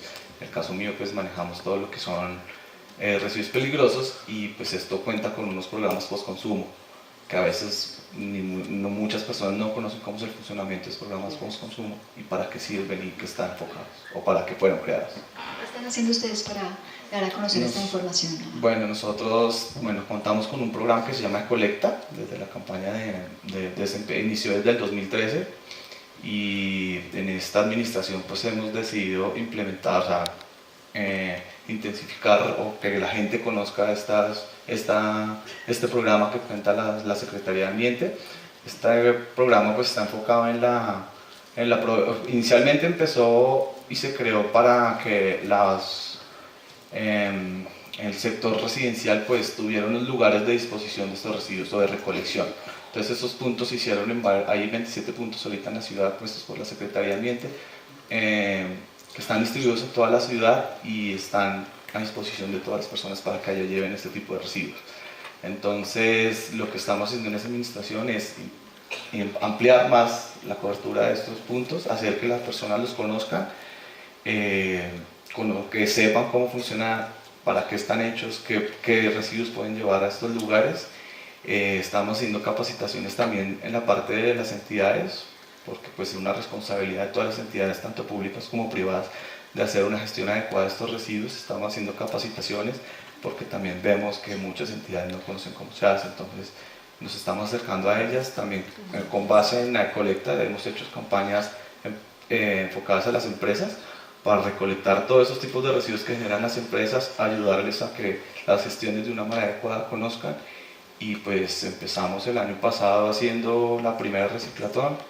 Este año ya vamos a hacer 2 porque pues ya la gente ha empezado a conocer y está solicitando pues que se haga continuamente. Y pues hemos tenido unos resultados muy altos, hemos aumentado la recolección de estos residuos pues considerablemente, y es lo que está enfocado en la Secretaría, en la parte de gestión, capacitaciones y ampliar los puntos. Tenemos contacto también con todos los programas postconsumo porque ellos también tienen sus puntos de recolección independientes, que son grandísimos, y estos son a nivel nacional. La idea es que el distrito pues contenga más. Hicimos la adquisición de nuevos contenedores para poner a disposición de las entidades públicas y las privadas que estén interesadas en participar en estas campañas. Entonces, esto es lo que queremos. Muchas gracias. Señora Luzmila, ¿qué problemáticas enfrenta usted? Nosotros los problemas que tenemos es todavía hay mucho rechazo en aceptar a los recicladores, pero a pesar de eso nosotros hemos salido adelante. Nosotros hemos estado en las localidades dando muchas sensibilizaciones para la separación de los materiales, hemos estado en los colegios, hemos estado en las juntas de acción comunal, hemos hecho reciclatón, en donde enseñamos a cómo reciclar, entregamos publicidad, mejor dicho, nosotros hemos estado en todos lados mirando que todos los ciudadanos nos escuchen cómo mejorar el medio ambiente a través de los recicladores, ya que ellos son los que se llevan todo el material reciclable para la industria. Nosotros tenemos que separarlo y así poderlo vender. Necesitamos mucho el apoyo de toda la ciudadanía que nos entreguen los materiales reciclables. Señora María. Sí, nosotros ¿qué problemas hemos tenido? Digamos de pronto de la comunidad, tanto de los recicladores como de la misma comunidad. Los recicladores, para cambiarles el chip, digamos, de que nos volvamos empresa es difícil, pero tenemos que tener el apoyo, digamos, de las instituciones, de todos los entes territoriales, para que nos apoyen y que aprendan a tener un poquito de paciencia con nosotros. Porque pues hay algunos que pudimos estudiar un poquito, otros estudiaron menos y otros que no han estudiado nada. Entonces es difícil una persona que no ha estudiado empezar, digamos, con los términos como lo de la superintendencia, que las resoluciones, todas esas cosas, es difícil. Entonces nosotros como que los que estamos como de líderes, también nos queda difíciles, pero nos tocan como varios problemas. Primero con las instituciones que no tienen paciencia y segundo con los recicladores que no entienden muy bien las cosas, o sea, que les falta como venir a reuniones y empezar a capacitarse para poder entender todas estas situaciones que se nos vienen encima.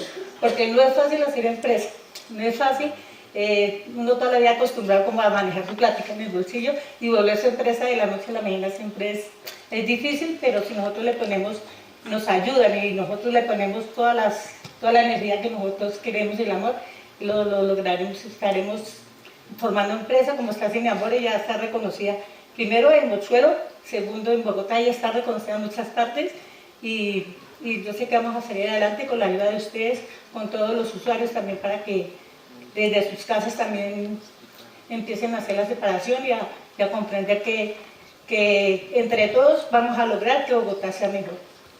Claro que sí, cuenten con nuestro apoyo. Entonces los nervios y traición. Bueno, problemas por parte de la universidad, pues desde varios puntos de vista hay problemas. En la parte administrativa es uno de los problemas que se tienen. Hay unas campañas que se generan, realmente se hace una planificación de cómo debe ser el manejo de los residuos. Cambio de administración, traer nuevo personal, entonces esos impulsos que se tienen se caen, no van con la fuerza, o luego para retomar la fuerza se gasta tiempo. Entonces eso ha generado problemas en la parte de la universidad. La universidad contaba con un programa importante a nivel de gestión ambiental, era reconocido a nivel mundial en manejo de los residuos. Y con las administraciones a veces sube, a veces baja, es una característica que es bastante notoria. Otro problema que se ve bastante en la universidad es la concientización. Realmente el manejo de los residuos desde la persona que está en la universidad son de las personas de aseo. Entonces eso no me incumbe. Hacia la parte de interés de lograr la universidad esa participación, los laboratoristas juegan un papel importante. Capacitar a los laboratoristas y que se vaya dando realmente unos instructivos que son fundamentales, que se pasan a través de la red a toda la población universitaria, donde se dicen realmente los parámetros que se deben de tener en cuenta para el manejo de los residuos. Los laboratoristas deben de tener la parte de trazabilidad, saber bien cómo se deben de manejar los residuos, cada cuánto se tienen que estar sacando, dónde se deben estar depositando, qué mezcla se puede estar haciendo. Entonces por eso es importante estar bastante enterado del asunto, estar en las reuniones para poder lograr ese cometido. Hay mucho problema en la parte de las personas de la universidad, porque es Bogotá, es lo mismo, el papel que tengo en la mano perfectamente al suelo. Lo que tenga va a parar al suelo, el cigarrillo, cualquier cosa va a parar al suelo. Entonces no hay una cultura realmente que se esté generalizando realmente con buen comportamiento. Otro problema que tiene fuerte es que no sé dónde debo meter el material. Entonces hay gran cantidad de canecas verdes, grises, entonces ¿dónde rojas? ¿Dónde debo colocar el material? Entonces no es conciencia de que yo coloco un material a veces de vidrio o lo boto en cualquier caneca y viene una señora que va a hacer el aseo y se corta. Entonces ese tipo de cosas, eso no hay conciencia en ese tipo de actividades. Realmente generar una separación del material es fundamental. Para lograr eso se necesita más capacitación, de que la gente tenga voluntad realmente de aprender y que quiera hacer realmente un cambio. Eso hay que lograr. A través de la educación es importante, por eso las capacitaciones son fundamentales, generar este tipo de eventos es fundamental, hacer que cada vez más personas se involucren realmente en el cuento de lo que es el manejo de los residuos. Esto no es de unos pocos, realmente es de todos estamos generando realmente residuos, y esos residuos los podemos estar usando nuevamente o le pueden servir a otra persona. Entonces hay que hacer un manejo adecuado para que no se conviertan en basura. Entonces, por eso es fundamental, hay mucho por hacer. La capacitación es importante, sacar el tiempo y tener esa conciencia de que quiero cambiar, ser ese arraigo, esa pertenencia, esta es mi ciudad, esta es mi casa, esta es mi universidad. Ese tipo de cosas tenemos que mejorarlas para que realmente demos un paso adelante y podamos hacer realmente un beneficio para todos, que es manejar los residuos. Los residuos perfectamente se pueden separar y pueden generar realmente otro bien, entonces hay que hacerlo. Entonces generar realmente una mezcla de materiales que luego van a generar basura es una contaminación para todos, un problema para el manejo de esos materiales. Entonces siempre es un dolor de cabeza. Entonces falta mucho por hacer en la parte de educación y tratar de buscar alternativas de cómo sería esa forma de llegar a los individuos que sean realmente los partícipes de este cambio que se necesita el país y el planeta. Gracias, señor. Pues yo diría que el gran desafío es aumentar las tasas de reciclaje o recuperación, y un poco para responder la pregunta resaltaría tres, más que problemas, retos. En cuanto a la industria, hay que promover muchos más avances en el ecodiseño de los productos para que los bienes ya, por un lado, sean más rápidamente degradados, o por el otro que sean más fáciles de reciclar, porque tenemos resina plástica o material plástico que es biodegradable y otros que son reciclables. Entonces por ese lado avanzar muy bien en el ecodiseño de los productos para que sea más fácil posteriormente cerrar el ciclo de vida de los mismos.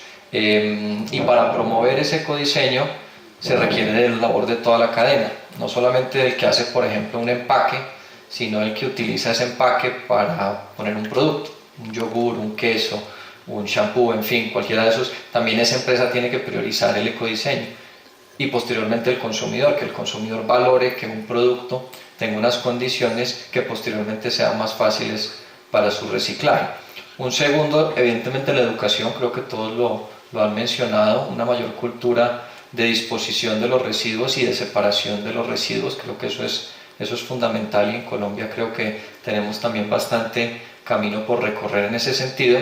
Y el tercero, ya para terminar y tratando de movernos en la corriente del cierre de ciclo, sería la recolección selectiva, que creo que es un paso también que se tiene que dar mirando esas buenas prácticas internacionales. Muchas gracias. Bueno, en esta parte voy a hacer como una pregunta personalizada a cada uno, también de una respuesta corta. La primera que quería hacerle a ustedes, en esos residuos peligrosos o en esos residuos de postconsumo, hay negocio, detrás de eso podría haber un negocio. Yo sé de historias de gente que vive de reciclar material electrónico, por ejemplo. Me imagino que para eso requerirá una licencia o algo así. Yo creo que aquí en el auditorio y en general entre los jóvenes hay mucho emprendedor, y también el tema de la preocupación por el medio ambiente cala también entre muchos de nosotros, bueno, de ellos, ya no me considero tan joven. Digamos, mi pregunta concretamente hacia eso: ¿qué oportunidades de negocio hay y qué requerimientos tendrían que cumplir los emprendedores que quisieran hacer algo de reciclaje de esos materiales? Por ejemplo, no sé, cuando alguien va a recoger un televisor, sé que no todo el mundo puede, y los recicladores en teoría no pueden recoger materiales como los televisores, eso lo tiene que recoger alguien que tenga una licencia. Entonces, bueno, pues sí es importante, se ve como un negocio, es bueno. Las personas que estén, digamos, interesadas en poder presentar un proyecto como estos que digamos, la recuperación, el desmonte y toda la clasificación de todos estos residuos, pues como es catalogado un residuo peligroso, pues es bien exigente. Tiene primero que las personas que ejercen eso tienen una capacitación, pues específica en el desmonte, digamos, de específico de los RAEs para poder hacer el desmonte y la ¿cómo se llama? Separación de todos estos residuos. Pues como todos sabemos, pues estos residuos hay desde plásticos, cadmio, hierro, bueno, muchos residuos que pues, son muy peligrosos. Entonces, pues primero capacitaciones, un manejo, saber, conocer bien cómo se hace, tener dónde poder disponer lo que no nos sirve, porque hay muchos más que no, tener licencias y pues tener un sitio especial para esto. Y entonces pues esto no es fácil, es costoso y sí es algo exigente. Digamos, la autoridad ambiental tiene que exigir muchos parámetros para poder que una persona cuente con ese tipo de, tanto el almacenamiento, el transporte y la disposición final de estos residuos. Pero pues sí se puede hacer, pero pues es un poco más exigente. Muchas gracias. Doña Luz, mira, una pregunta. Hemos recorrido las calles y antes de empezar a trabajar con ese tema, debo confesarle que a veces los recicladores son invisibles. A pesar de que trabajan y a pesar de que hacen una gran labor por la ciudad, a veces uno no los ve. Y siento que algunos de ustedes piensan que hay algo de discriminación, o por lo menos de no agradecimiento, no de reconocimiento de la labor del reciclador. ¿Qué han sentido ustedes u otras organizaciones con respecto a esto? ¿Cómo está la relación entre los ciudadanos y los recicladores? Antes era muy difícil, ¿sí? Era muy difícil estar en las calles porque nosotros pasábamos recogiendo el material reciclable y inmediatamente una señora de casa sacaba la bolsa y nos tiraba a la puerta en la cara, nos tiraban la basura de las ventanas. Pero hoy en día ha cambiado un poquito el chip a la gente. Ya el reciclador ha sido reconocido. Sí, somos un poquito invisibles en las calles porque ellos se mueven por todos lados. Tienen un triciclo y mientras usted los vio aquí, ya los vio en la otra cuadra y ya van en diferente parte, porque en este momento ellos se van guerreando el reciclaje, porque hay mucho reciclador y si uno encuentra una cosa acá, el otro encuentra en otra parte, de manera que ellos van siendo invisibles, porque usted si le hace el seguimiento de un momento a otro, ellos se les perdieron. También cuando estamos en los carros es lo mismo. Tenemos que estar rápidamente recogiendo el material el material que llevamos, y no nos podemos estacionar en una sola parte porque detrás vienen otros más. Como esto aquí en Bogotá vemos tantos recicladores, entonces tenemos que buscar la papita y no podemos dejar que otro nos gane. Ok, perfecto. Muchas gracias. Bueno, una pregunta para usted. Yo estudié antropología y en una clase que era arqueología, había un módulo que era hacer arqueología de la basura. Entonces nos mostraban el resultado de investigaciones en basureros de épocas distintas. Entonces fuimos a la quinta de San Pedro y había ahí lo que fue un basurero en su momento, y encontramos cepillos de dientes, pedazos de losa, y a partir de esa basura se puede decir mucho de cómo vivía una sociedad en un momento dado. Yo quisiera que usted me contara, usted que está en contacto con el relleno constantemente, ve eso, digamos, cotidianamente, ¿qué puede decir la basura o qué cosas han encontrado extrañas dentro de la basura? Una pregunta un poco del morbo. ¿Qué han encontrado ahí? ¿Qué cree usted que dice ese lugar de la sociedad? Es como que refleja, digamos, como la personalidad de la gente, ¿cierto? Porque si uno va y abre una bolsa y encuentra cosas hasta de hechicería, brujería, cosas. A mí, por ejemplo, me salió en el reciclaje un limón lleno de alfileres, y al abrirlo, nosotros lo abrimos, por dentro están unas fotos de unas personas. Entonces, sí, ahí se ve como las acciones de la gente. Como también hay de pronto cosas hechas a partir del reciclaje que cualquier, como dice usted mismo, un arquitecto no lo haría. Y hay gente que hace cosas con el reciclaje, con los palitos de la paleta, con los de las colombinas, con las mismas botellas, se hacen hasta canales para el agua. Se encuentran muchas ideas de la gente dentro del reciclaje. Y también, digamos, se pueden hacer varias, del mismo reciclaje que uno ha visto, uno saca ideas para la misma empresa. Muchas gracias. Muchas ideas se han sacado de ahí. Hasta los niños se encuentran cómo jugar con el reciclaje. Bueno, para usted una pregunta. Ahora que salimos al receso, todos consumimos unos productos. Los fuimos a botar en las canecas. Todas las canecas tienen unos letreros. Aparentemente los interpretamos de manera distinta. Si ustedes ven, hay cajas de Tetra Pak en los 3 compartimentos. Pero no los culpo a nadie, ni me culpo a mí mismo por eso, porque a veces es terriblemente ambiguo, o a veces simplemente estamos en piloto automático. La condición del ser humano para ahorrar energía es andar en piloto automático, y entonces cuando uno va a votar, pues no es la cosa en la que más se fija y la termina votando. Quisiera preguntarle si se les ha ocurrido aquí en la universidad, o si piensan en algo que se pudiera hacer para mejorar esa clasificación que hacemos. Digamos, un diseño distinto de las canecas, de pronto usando ciencias del comportamiento, por ejemplo, un diseño distinto, o unas campañas, pero no necesariamente campañas de divulgación, porque a la larga nos pueden decir lo que sea. Todos aquí sabemos que reciclar es importante, llegamos a la caneca y lo botamos. Además pasa también que cuando uno va a votar algo y ve que hay un producto, si el que primero se equivocó, ya los demás nos equivocamos, porque lo único que hacemos es mirar. ¿Cómo hacer esa separación más eficiente? O con creatividad, ¿cómo mejorar esas canecas? Que aparentemente, hoy nos debatimos sobre los colores, si son 3 colores o 2 colores, pero ¿cómo hacer esas unidades o esas canecas más eficientes? Bueno, ahí en la universidad diseño. Entonces la parte de investigación es importantísima por la universidad. Hay unos docentes, unas personas encargadas realmente para ese tipo de actividades. Se ha hecho realmente a través de prácticas con estudiantes y se han generado diseños, hay prototipos de cómo podría ser ese manejo. Hay varias realmente grupos de investigación que están trabajando hacia la parte de uso de esos residuos, entonces generan ese tipo de ideas. Esas ideas son prototipos. Por falta de financiación no se están implementando.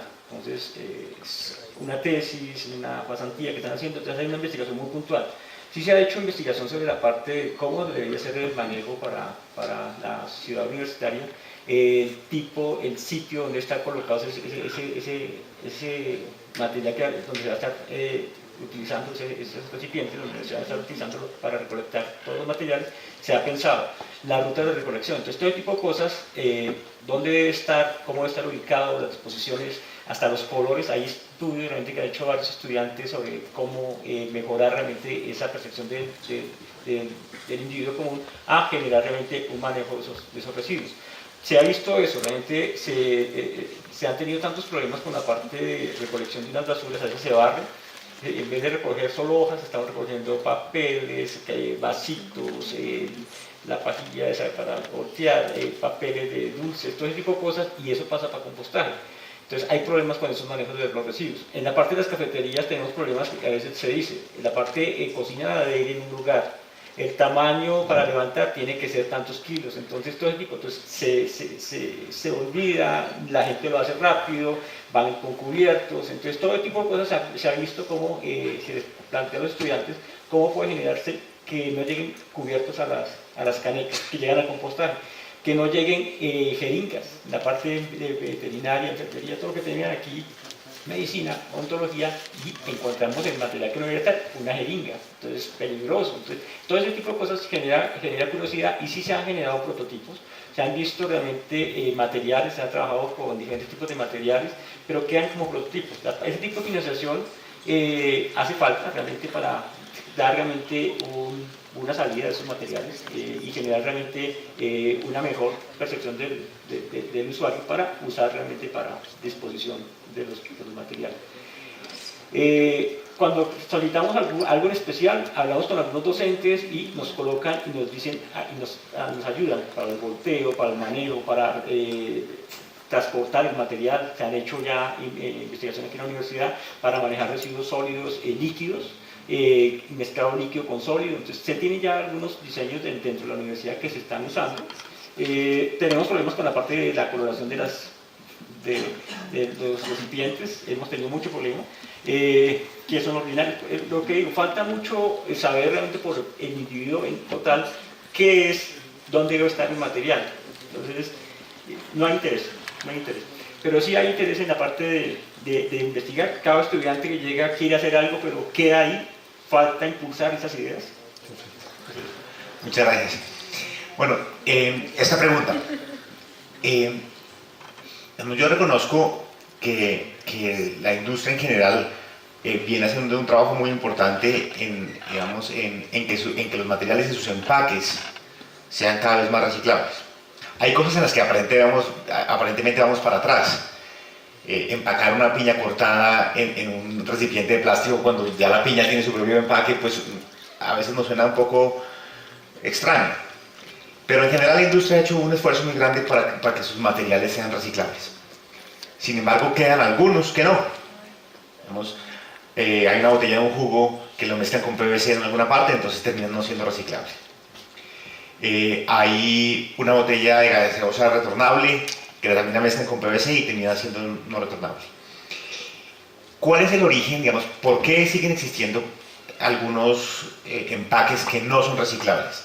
No necesariamente es culpa de la industria, lo sé, a veces es que el ciudadano, cuando se hacen los estudios, de consumo, termina prefiriendo o consumiendo más cuando el empaque es de determinada manera y resulta que ese empaque entonces no es reciclable.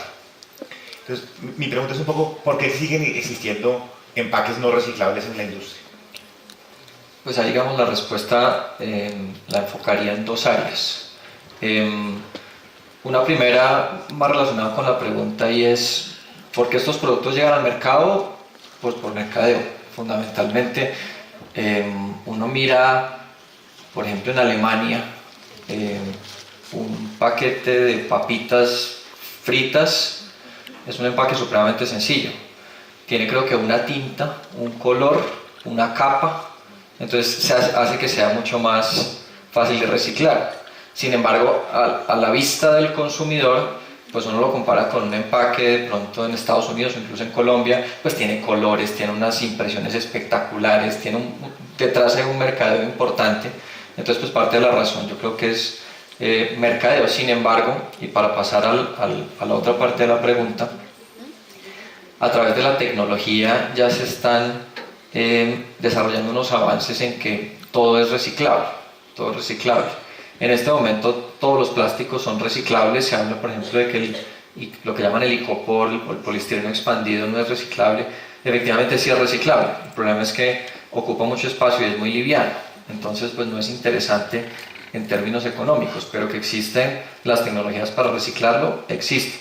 Ahora, ese producto se puede volver ¿en qué? Ahí sí depende del material. Si uno tiene un PET limpio y demás, pues eso fácilmente puede volver a ser una botella, puede ser una fibra para materiales textiles, en fin, se puede convertir en ciertos productos.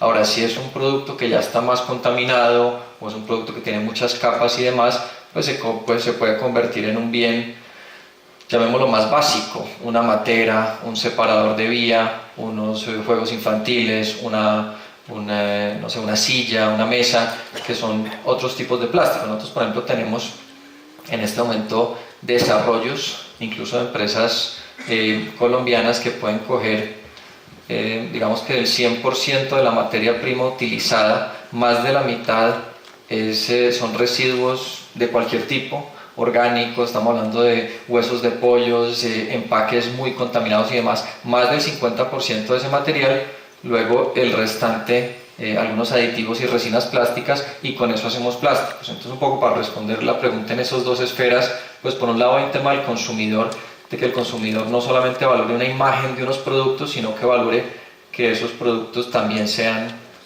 fáciles de reciclar. Ahí hay un rol desde el inicio de la cadena hasta el consumidor. Es un tema bien importante.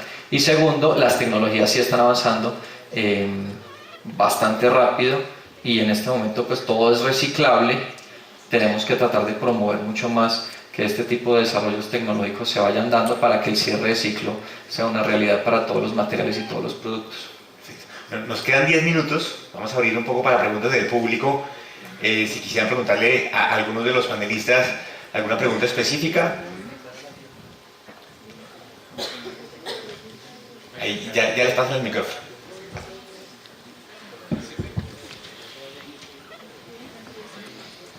¿Quién alzó la mano primero? Buenas tardes. ¿Sí?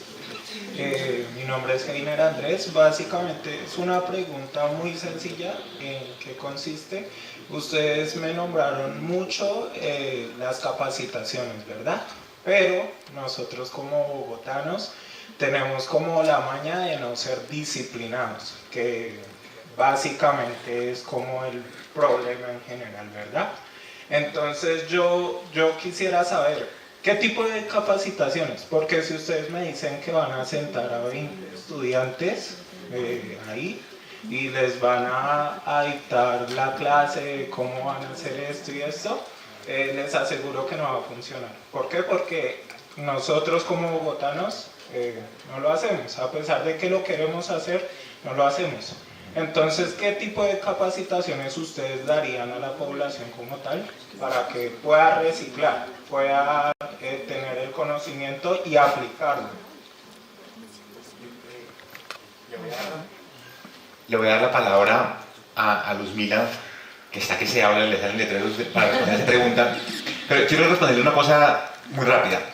En el grupo de innovación salimos a la calle y nos encontramos con un grupo de recicladores, y una recicladora narra cómo al meterla, era un día importante para ella en la noche, tenía una ceremonia, pero tenía que trabajar en la mañana, y cómo cuando mete la mano entre una bolsa que no estaba separada por separación en la fuente, digamos, para poder sacar una botella, se encontró con una bolsa de popó de perro y se ensució toda, inmediatamente nosotros generamos empatía con esa acción. Es decir, a mí ese argumento me caló, a mí el argumento ambiental no me calaba tanto de por qué reciclar por el argumento ambiental, pero me caló de por qué separar por hacer digna la labor del reciclador. Entonces yo creo que ese tema, de pronto no la pedagogía del salón, sino de la pedagogía de exponerse a la realidad de otras personas y tener el diálogo franco con los recicladores es fundamental, y por eso le doy la palabra a Luzmila.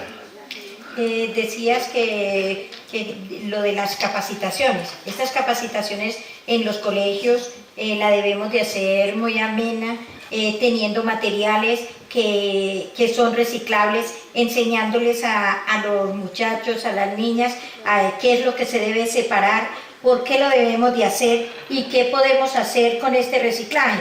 Entonces, en donde yo he estado, en los colegios que he estado, los alumnos, ellos son muy atentos y toman parte de cómo reciclar, van y buscan las canecas de la basura y lo riegan y ellos mismos escogen.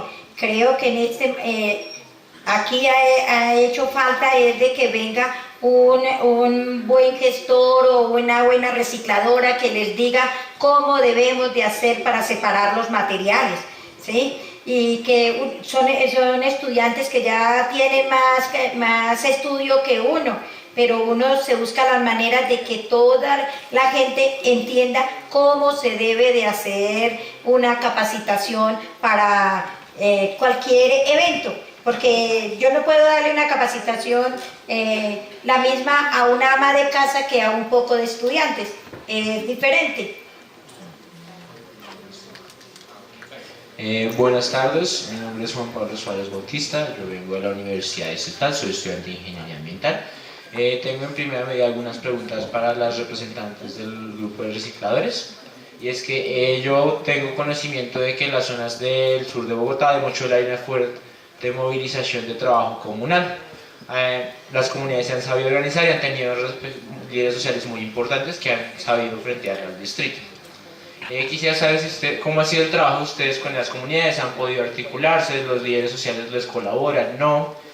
También me gustaría que ustedes nos contaran algunas de sus experiencias respecto a la formalización de su trabajo, digamos, cómo es que funcionan las ARLs, la pensión para ustedes, qué riesgo tienen, cómo fue para formalizar la empresa, porque ustedes mencionaban bien que no tienen una formación académica muy profunda.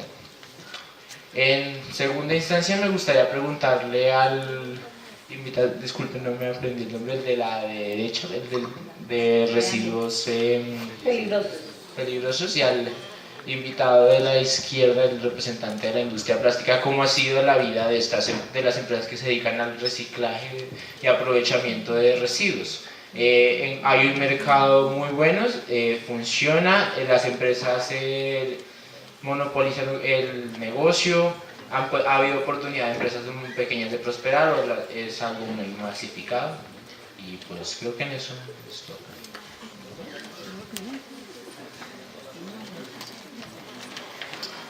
Bueno, para responder tu pregunta, pues es complicado porque la parte de la manejo de residuos peligrosos para los recicladores, pues aunque ellos lo hacen y tienen toda la experiencia del caso, pues no está permitido. ¿Sí? Hay unos decretos, hay unas leyes donde no se puede aceptar eso, ni los sitios de reciclaje son aptos para los residuos peligrosos. Hemos tratado de hacer campañas y hemos tratado de involucrarlos en ellos con un tipo de residuos que no sean tan peligrosos como son las pilas, o que la manipulación no sea tan directa como pueden ser las luminarias, que el contacto con las luminarias por el mercurio y por todo ese tipo de residuos, pues que en el momento no se ven, o que ellos a veces no lo sienten, pero a futuro pues sí van a tener unas consecuencias graves, que es lo que, digamos, el problema que hay con ellos, de que ellos entiendan este tipo de cosas que pasan porque son considerados residuos peligrosos. Aunque ellos llevan toda la vida manipulándolos y eso, pues hay unas medidas que pues, el Estado tiene que evitar para que se eviten los riesgos con respecto a la manipulación de estos. Entonces pues no es permitido. Hemos tratado de hacer como campañas para que ellos, como ya están en un momento en que ya están empezando a usar más elementos de protección personal, tienen unos almacenamientos más adecuados a eso, pues hemos tratado de hacer campañas con ellos y con los programas post-consumo para que ellos puedan utilizar, o sea, puedan recolectar esos residuos como son las pilas, que lo hemos hecho con pilas inicialmente en los proyectos pilotos que tenemos también con la UAS, y para poder empezar con ellos, pues entonces toca es como también, ellos lo pueden hacer obviamente, pero bajo unas medidas de protección que se deben hacer. Entonces se está tratando de hacer eso, pero pues no es fácil, porque pues tienen que cumplir con una serie de normas y de cumplimientos legales para poder ese manejo, con los residuos peligrosos específicamente. Vale. Un muy breve comentario de la pregunta anterior y luego paso a esta última. Nosotros en la industria tenemos una campaña que se llama Dale Vida al Plástico, que precisamente busca hacer pedagogía y educación sobre la importancia de una disposición y una separación adecuada de los residuos. Y un poco para responder, nosotros lo que hacemos todo tipo de actividades en eventos masivos, en festividades, videos, redes sociales, de todo. Y para responder, yo creo que la clave está en la persistencia, en que sea permanente hasta que eventualmente se arraigue en la sociedad una cultura de mayor conciencia sobre la importancia de todos estos temas. El caso plástico pues es un material que se degrada mucho tiempo, que cuando uno tenga un plástico en la mano no piense, oiga, si boto esto mal, esto se degrada en mucho tiempo, si lo boto bien se vuelve una materia prima para otro producto. Entonces si es lenta, se sigue haciendo, pues ahí se pueden lograr los objetivos. Si se hace un seminario a 90 personas, estoy de acuerdo que no tiene gran impacto. Si se hace el seminario 20 veces, pues al final de pronto a algunos les empieza a calar el mensaje. Entonces digamos que nuestra campaña lo que busca es que sea permanente y que busquemos llegar a unas sociedades y un poco mostrando que sí se puede. Uno mira por ejemplo en sociedades en Europa, en Japón, en Asia, que no es que la basura, vienen a recoger mi basura, yo tengo que llevar mis residuos aprovechables a este lugar, yo tengo que llevar mis residuos compostables a este lugar. Entonces es una cultura muy diferente. Para responder la última pregunta, hay unos casos interesantes de reciclaje en Colombia. Yo creo que el PET es el más, pues mirando el caso plástico, aunque en papel y cartón también hay unas cifras buenas, en metales también, metales de alguna manera más sencillo de reciclar. El plástico yo creo que es de los más complejos. En PET hay unos casos interesantes. Tenemos pues empresas que han sido los líderes en esta cadena, por ejemplo un ENCA, un Apropet, que tienen unas experiencias interesantes, pero ahí hay todo tipo de empresas, hay desde pequeñas, medianas y grandes. Recientemente se expidió un decreto que resuelve una inquietud que había anteriormente sobre la retención de IVA, que no me voy a meter en el tema por ser muy técnico, pero que ha solucionado bastantes problemas que tenía la cadena. Nosotros hemos logrado por ahí un 30-35% de reciclaje en PET, y en polietileno de alta densidad por ahí un 25%, pero de ahí para abajo hay muy poquito desarrollo y mucho por avanzar,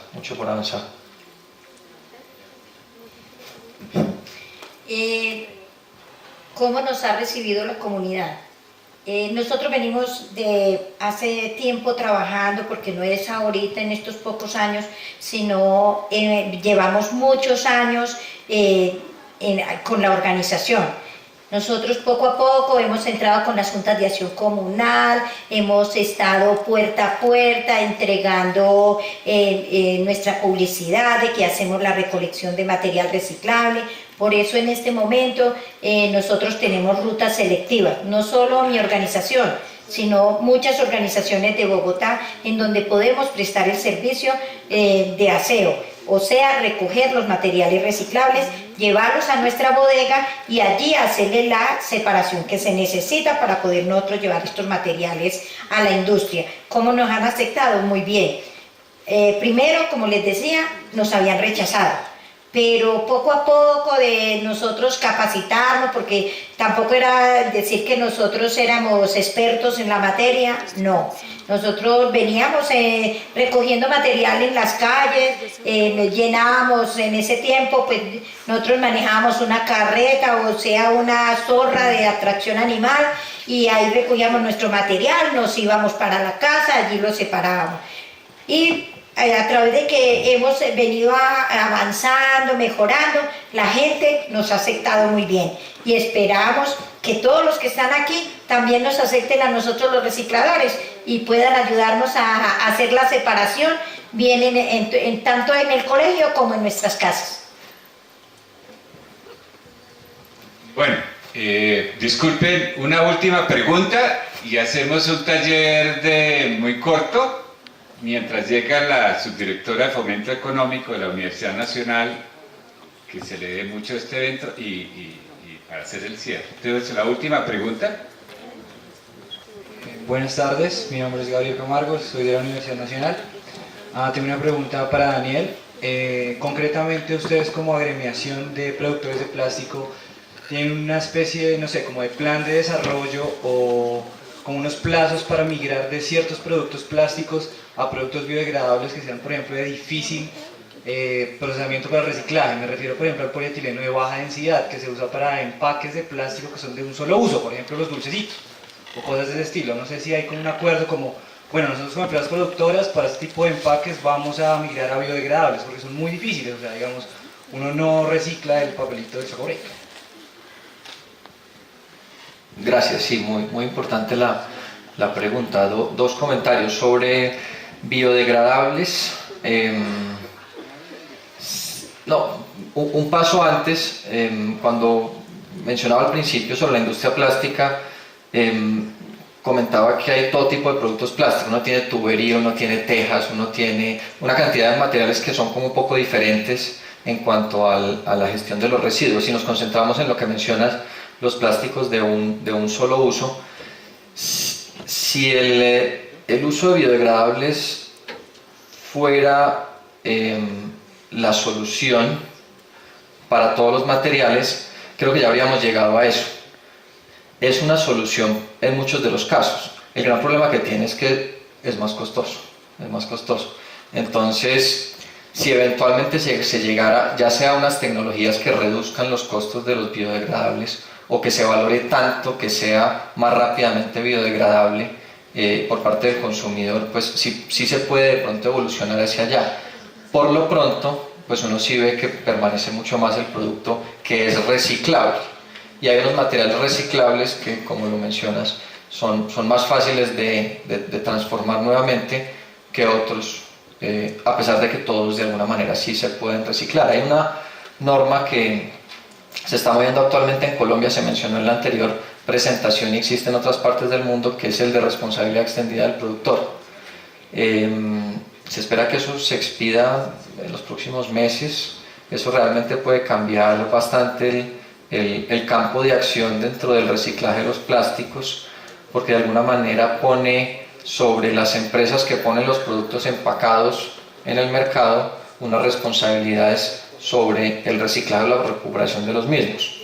Entonces, en ese sentido, puede que si haya alguna migración de empaques de materiales que son, entre comillas, más fáciles de reciclar hacia empaques que sean, perdón, al revés, más difíciles de reciclar hacia empaques que sean más fáciles de reciclar. Entonces ahí puede haber algunos cambios y dentro de ese ajuste normativo efectivamente se puede dar una transición en esa dirección. Ahora, para responder la pregunta, pues la industria como tal un plan de acción no tiene, porque pues es difícil dentro de las circunstancias de mercado establecer las empresas que van a hacer. Sin embargo, nosotros tenemos un instituto de investigación y capacitación de plástico y de caucho que está enfocado muy en los temas ambientales, mirando nuevos desarrollos, mirando nuevos avances y en paralelo con este tipo de regulaciones concientizando a la industria de qué es lo que se viene y de cuáles son los cambios que se están dando. Entonces son como esas dos vías: educación al consumidor, nuevas tecnologías y también una mayor conciencia tanto a los fabricantes de los empaques y envases como a sus clientes, que también tienen un rol bien importante en valorar todos estos temas ambientales. Pero con las nuevas normatividades y cómo está avanzando esto de rápido en el mundo, creo que sí se va a dar un cambio rápidamente. Bueno, muchas gracias a la audiencia por esta iniciativa de compartirnos también sus inquietudes, a los panelistas por este conversatorio, por compartirnos sus conocimientos y experiencias. Muchas gracias.